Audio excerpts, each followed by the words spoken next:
औज़ुबिल्लाहि मिनश्शैतानिर्रजीम बिस्मिल्लाहिर्रहमानिर्रहीम। आज चैप्टर 13 का बहुत अहम topic image formation by concave mirror.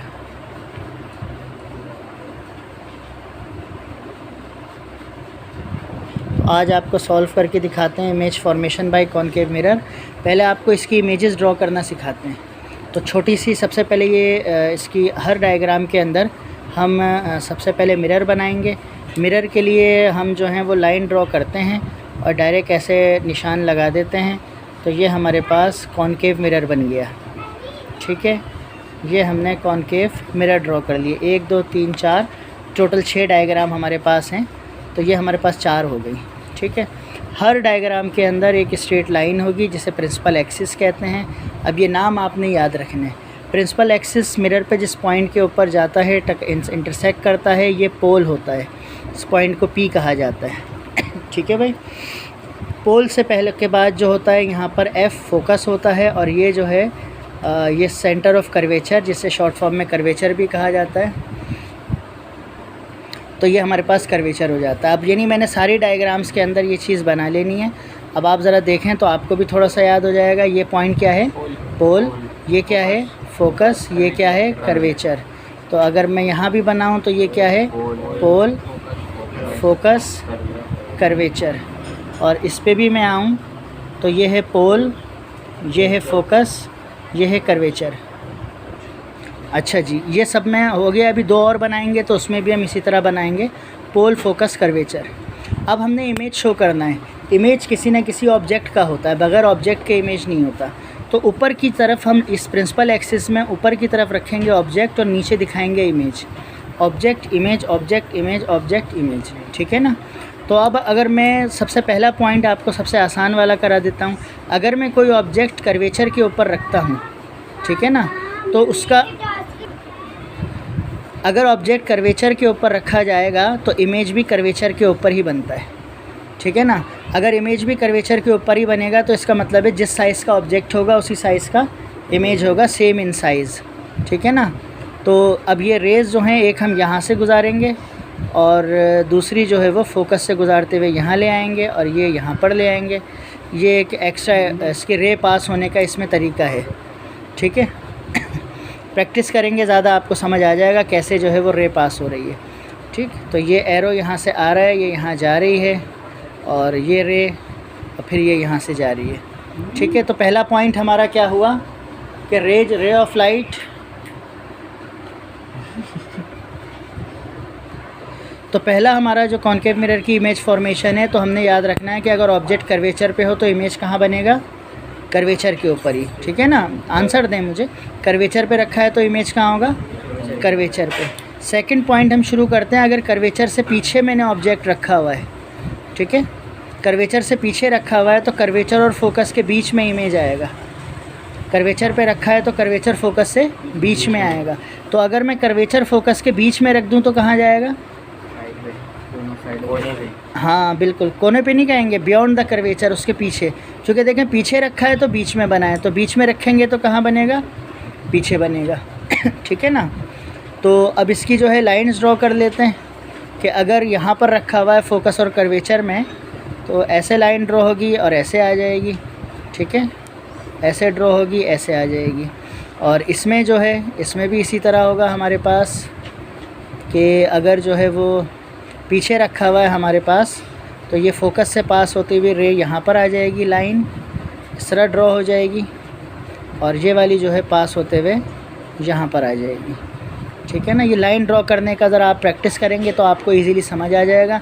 लेकिन मेन थीम जो है वो मेन थीम ये याद रखें क्या है कि मेन थीम ये है कि कर्वेचर पे अगर ऑब्जेक्ट रखा हुआ है, कर्वेचर से पीछे रखा हुआ है तो दोनों के बीच में आ गया और ये साइज़ में बड़ा होगा, साइज़ में छोटा हो जाएगा। ये जो है ये साइज़ में छोटा होगा और ये बड़ा हो जाएगा। यानी इस 2 रिवर्स प्रोसेस हो गए। फिर थर्ड अगर मैं आपको फोर्थ अगर मैं आपको दिखाऊं, फोर्थ के साथ साथ फिफ्थ ये भी कॉम्बिनेशन है। तो ये भी दोनों जो हैं वो रिवर्स हैं एक दूसरे के। तो फोकस और कर्वेचर देखें देखें किस तरह है कि अगर मेरे पास रे ऑफ लाइट जो है वो आ रही है इन्फिनिटी से, ठीक है ना, रे ऑफ लाइट मेरे पास इन्फिनिटी से आ रही है, तो वो फोकस के ऊपर आके रुक जाएगी। यानी एक ऑब्जेक्ट जो है मेरे पास दूर रखा हुआ है थोड़ा सा, ठीक है ना, तो जब दूर रखा हुआ है तो वो उसकी रे जो है वो फोकस पे आ जाएगी। ठीक है भाई, इसमें कोई एतराज़ तो नहीं? ठीक, तो अगर रे ऑफ लाइट दूर रखी हुई है तो वो कहाँ पर आएगी? फोकस पे। तो अगर फोकस पे रखा हुआ ऑब्जेक्ट तो रे कहाँ जाएगी? देखें, अगर इन्फिनिटी से आ रही है तो कहाँ आ रही है? फोकस पे। यानी ऑब्जेक्ट अगर इन्फिनिटी पे रखा हुआ है, इन्फिनिटी पे चली जाएगी। हाँ, वेरी गुड। तो फोकस पे रखा है तो ये इन्फिनिटी पे रिफ्लेक्ट हो जाएगा, ये इन्फिनिटी पे रिफ्लेक्ट हो जाएगा। यानी ये रे एंटर हो रही है और ये रे जो है वो एग्ज़िट हो रही है। तो ये इसके रिवर्स प्रोसेस हैं, ये दोनों एक दूसरे के और ये दोनों एक दूसरे के। दोबारा सुने क्या है कि अगर मैंने पॉइंट जो है ऑब्जेक्ट जो है कर्वेचर से पीछे रखा है तो इमेज कर्वेचर फोकस के बीच में आ गया। इसको रिवर्स कर दें, कर्वेचर फोकस के बीच में लिखा हुआ है तो कर्वेचर से पीछे आ गया। ऑब्जेक्ट जो है अगर इन्फिनिटी पे मौजूद है या दूर थोड़े से ज़्यादा डिस्टेंस पे मौजूद है तो फोकस के ऊपर, पॉइंट के ऊपर रे इमेज जो है वहाँ बन जाएगा। और अगर इसका उल्टा प्रोसेस कि अगर ऑब्जेक्ट मैंने फोकस पे रख दिया तो वो ज़रा दूर चला जाएगा। अब इसका लास्ट पॉइंट जो है, लास्ट पॉइंट ऐसे है कि डायग्राम अब हमारी 6th वही बनेगी, पोल, फोकस, कर्वेचर। यहाँ भी रख लिया, यहाँ भी रख लिया, यहाँ भी रख लिया, तो बची अब कौन सी जगह? देखें, पीछे भी रख लिया, यहाँ पे भी रख लिया, बीच में भी रख लिया, फोकस पे भी रख लिया, तो अब बची, हाँ, फोकस के आगे वाली जगह। अब अगर ऑब्जेक्ट जो है फोकस से आगे रखा जाएगा, ऑब्जेक्ट इस प्लेस, ठीक है, फोकस से आगे रख दिया इसको, तो अब इसका इमेज कहाँ बनेगा? अब इसका इमेज बनेगा ना, इसका बनेगा इमेज मिरर के पीछे। ये बहुत ही बड़ा हो जाएगा, इनलार्ज हो जाएगा, ठीक है ना। ये कभी कॉनकेव मिरर आपको मिले तो मैं आपको, आप देखिएगा, मैं आपको अभी दिखाता हूँ कॉनकेव मिरर से कैसे इतनी बड़ी इमेज बनती है, ठीक है ना। तो अब ये जो है इसको हम इस तरह शो करते हैं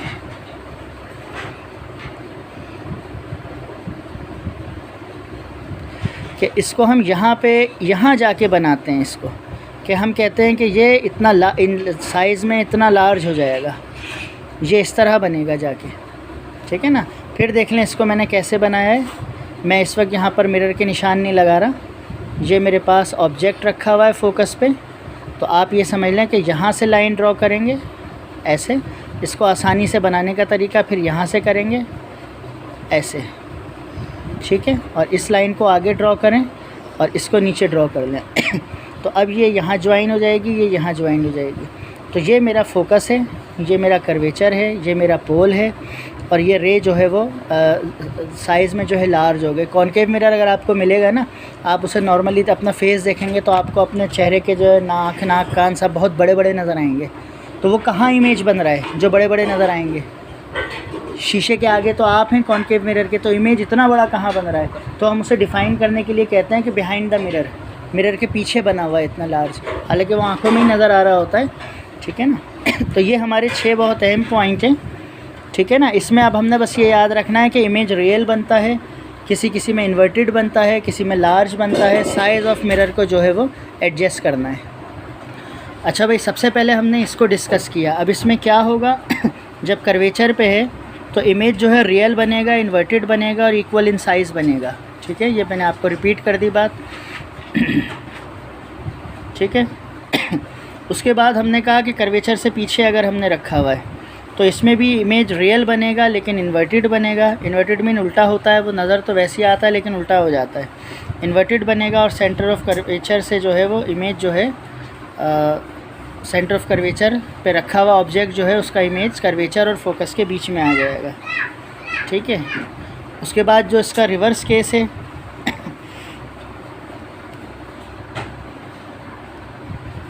ये दोबारा सुन रहे हैं, कर्वेचर से पीछे अगर हमने रखा है तो फोकस कर्वेचर के बीच में इमेज बनेगा, इसमें रियल, इन्वर्टेड और स्मॉल इन साइज़ बनेगा, ठीक है ना। ये ज़रा करेक्शन कर लें, स्मॉल इन साइज़, और जो फोकस और कर्वेचर के बीच में होगा तो इसमें हमारे पास जो बनेगा वो रियल इन्वर्टेड और मैग्नीफाइड होगा, ज़्यादा मैग्नीफाइड बड़ा होगा, ठीक है ना। क्योंकि देखें ना, ये जब ये बड़ा है और यहाँ छोटा बन रहा है तो ये ऑब्जेक्ट जो रखा होगा उससे बड़ा ही यहाँ पर बनेगा, ठीक है ना। पूरी प्रॉपर्टी रिवर्स होगी।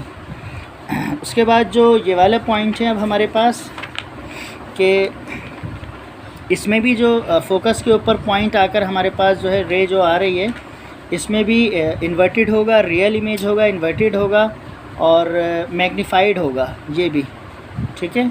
और इसका जो सेकंड है हमारे पास, उसके बाद जो उसको भी हमने कहा कि ये तो ऑब्जेक्ट रखा हुआ है तो इमेज तो इन्फिनिटी पे दूर निकल जाएगा, ठीक है। उसके बाद इसका जो आगे का केस है हमारा, ये जो केस है, इसमें जो है हमारे पास इसमें इमेज हमारे पास जो है वो रियल नहीं होगा, सब में हमारे पास रियल बना है, इसमें इन्वर्टेड, इसमें वर्चुअल होगा, इरेक्ट होगा, ठीक है। और मैग्नीफाइड होगा। इरेक्ट मतलब ज़्यादा बड़ा होगा, यानी बहुत ऊंचा खड़ा हो जाएगा। ये तो हाई इंटेंसिटी पे दिखाया है ना कि उसके मुकाबले में बहुत ज़्यादा ऊंचा हो गया। तो इरेक्ट होगा, बहुत ज़्यादा बड़ा होगा, मैग्नीफाइड होगा, बहुत ज़्यादा खुल जाएगा, चौड़ा बना हुआ आपको मिलेगा। वो कॉनकेव मिरर आपको दिखाता हूँ मैं, आपको खुद ही समझ आएगा ये किस तरह होगा, वो फिर आप खुद इसे एग्री कर लेंगे कि ठीक है। और बिहाइंड द मिरर बना हुआ, याद रखिएगा, बिहाइंड द मिरर, ठीक है ना। तो ये हमारा image formation by concave mirror, ये 6 केसेस हैं। ये बुक में मौजूद नहीं है, बुक में 1 केस लिखा हुआ है बस, बाकी 5 केसेस नहीं हैं। तो लिहाजा इसको जो है अच्छे तरीके से याद करना है और ये इंशाल्लाह लाजमी आपके मैट्रिक में पेपर में आ जाएगा।